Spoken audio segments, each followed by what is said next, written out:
자, 다음은 누적 반복 학습입니다.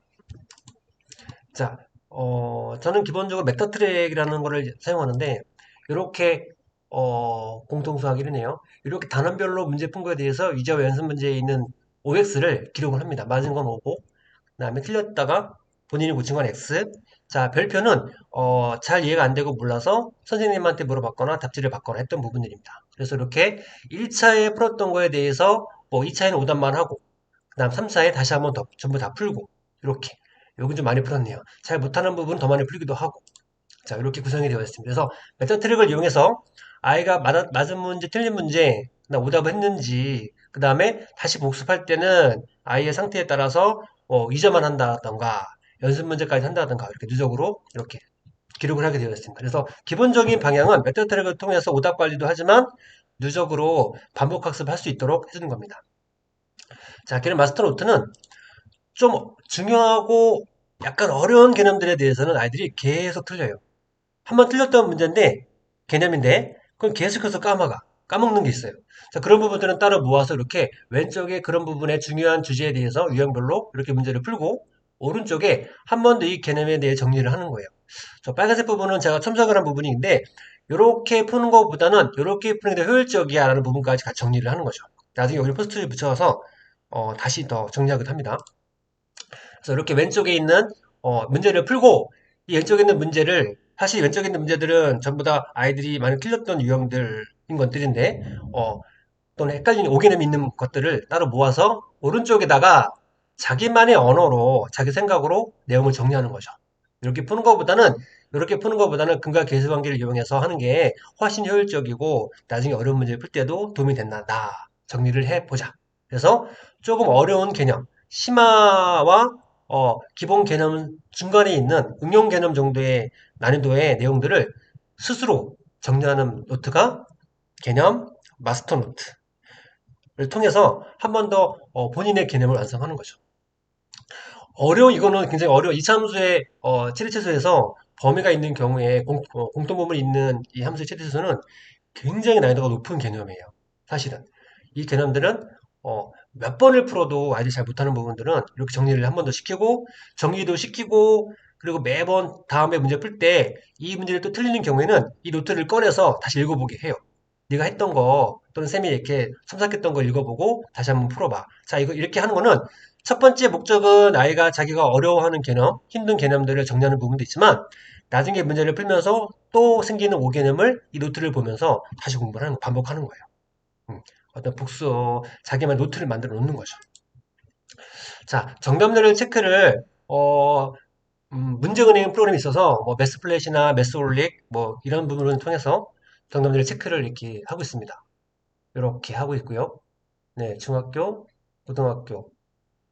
이 부분이 아마 사실 푸는 거는 센 단계 같습니다. 이렇게 중고등에 대해서 이제 기간이 길면 길수록 문제 종류가 많아지니까 정답률 체크를 이렇게 하는 거죠. 중고등에 대해서 이렇게 정답률을 체크를 하는 거고 이걸 하는 이유는 우리가 이제 어느 정도의 일정 부분의 정답률을 체크를 해야 그래야 아예 수준도 알 수 있고 그 다음에 심한 문제를 풀 수 있는지를 평가하는 기준이 되는 거죠. 자, 심화 준비 단계의 세 번째 누적 반복 학습을 통해서 하기 위해서 우리가 필요한 뜻이 뭐냐면 메타 트릭을 활용한다. 3회 반복이 기본이고 당연히 오답 관리를 하게 되겠죠. 그리고 개념 마스 노트를 통해서 좀 어려운 것들은 조금 정리를 해놓고 오래 기억할 수 있도록 정리한다. 뭐 이렇게 보면 되겠습니다. 그래서 미션은 우리가 이제 정답을 체크하는 이유 중에 하나인데 쌤 B 정도의 문제들을 정답률 80% 이상은 되어야 심화 준비 단계가 완성이 된다고 보면 되겠습니다. 심화를 하려면 쌤 B 단계 정답률이 80% 수준 되어야 된다. 그러면 심화를 다 할 수 있다가 아니라 심화를 할 수 있는 준비는 된 거다.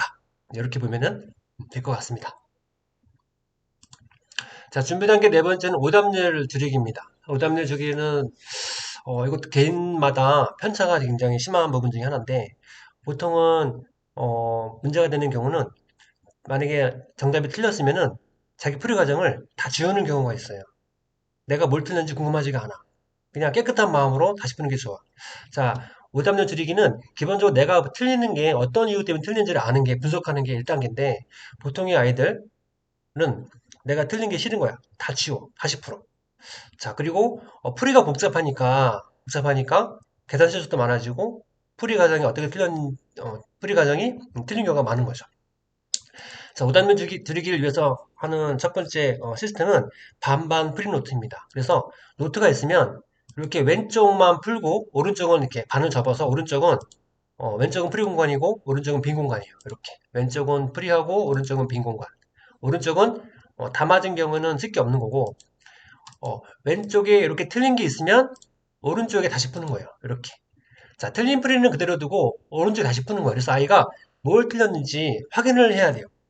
자기가 푼 풀이에 대해서 오류가 무엇인지, 왜 틀렸는지 확인을 하는 거고, 오른쪽에는 선생님이 이제 틀린 부분에 대해서 첨삭하는 경우도 있고, 그다음에 새로운 개념들을 더 알려줄 때 활용하기도 하고, 그래서 왼쪽에 틀린 풀이와 틀린 답은 놔두고 다시 푼다 오른쪽에, 왼쪽 부분은 놔두고 오른쪽에 다시 푼다 반반 프리노트. 그래서 다시 푼다. 이렇게 학생들이 스스로 이제 이렇게 왼쪽에 맞은 부분은 놔두고 틀린 부분에 대해서는 이제 오답을 다시 한 거죠. 13-4니까 이렇게 다시 틀린 문제에 대해서만 왼쪽에 틀린 거를 확인하고 왜 틀렸는가 확인을 하고 다시 푸는 거죠. 자기가 틀린 이유를 자꾸 생각하고 분석을 해야 돼요. 너무 하기 싫은 거죠, 아이들한테. 보통의 아이들은. 틀린 부분에 대해서만 확인하고 풀 수 있게 반을 접어서 노트에 푼다. 자, 간혹 이제 학습지에 문제집에다가 푸는 경우에는 이렇게 틀린 이유를 적는 경우가 있어요. 이거는 좀 오답이 많은 경우에, 그리고 좀, 개별적인 관리가 필요한 경우에는 틀리는 문제마다 틀린 이유를 적게끔 하는 경우도 있어요. 그래서 틀린 이유를 어쨌든 본인이 자꾸 생각하게끔, 그리고, 그런 것들이 왜 반복되는지를 같이 생각하는 그런, 그런 방법들을 사용을 해야 될 것 같습니다. 틀린 이유가 너무너무 다양해요. 너무너무 많은 유형들이 있어요. 틀린 이유에 대해서. 자, 어떤 줄이기는 기본적으로 아이의 의지도 중요하지만, 조금 더, 그런, 오답을 줄일 수 있는, 방법을 제공하기 위해서 반반 풀노트를 사용한다. 그래서 오답 분석하기, 본인이 직접 틀린 거를 찾고, 틀린 이유를 적어보기도 하고, 그리고 찾아서 틀린 부분에 대해서 다시 풀고, 그렇게 하는 게 오답을 줄일 수 있는 방법 중에 하나인 것 같습니다. 자, 심화 준비 단계 다섯 번째는 정기적 테스트. 테스트는 그것만으로도 의미가 있다. 테스트 이펙트라고 하죠. 테스트는 그 자체만으로도 의미가 있다.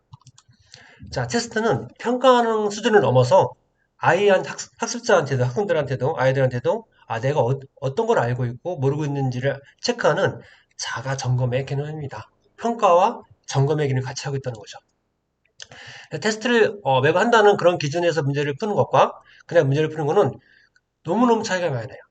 내가 지금 공부하고 있는 거를 언젠가 테스트한다고 생각을 하면 공부에 임하는 자세가, 태도가 달라지겠죠. 그래서 아이들은 테스트를 준비하는 과정을 통해서 이미 공부에 대한 집중도 생기고 단기 기억보다는 장기 기억으로 향하는 그런 학습 효과를 더 낼 수가 있는 겁니다. 자, 그래서 기본적으로 저는 테스트는 계속 반복되면서 그래 아이 머릿속에 내가 지금 풀고 있는 문제는 언젠간 테스트한다.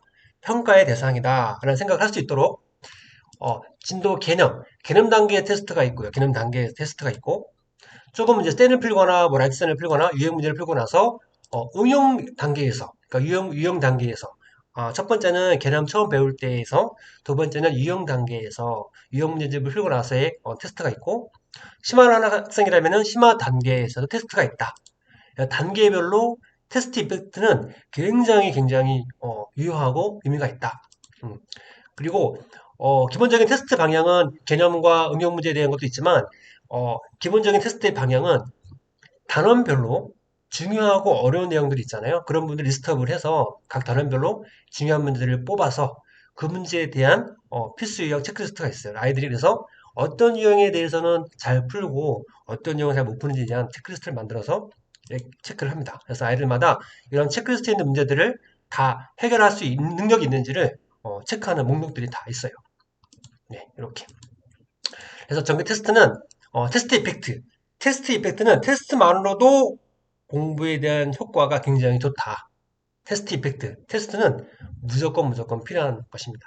그래서 다른 평가와 클리어는 당연히 이제 존재하는 거고, 거기 나아가서 제 경험, 그러니까 제가 그동안에 내신 기출이나 여러 시험을 준비하면서 학생들과 하면서 쌓아오는 것들을 이제 정리한 필수형 체크리스트를 통해서 중요한 문제들에 대해서 아이가 제대로 알고 있나, 풀 수 있나 하는 체크리스트가 이제 동시에 포함이 되어 있어요.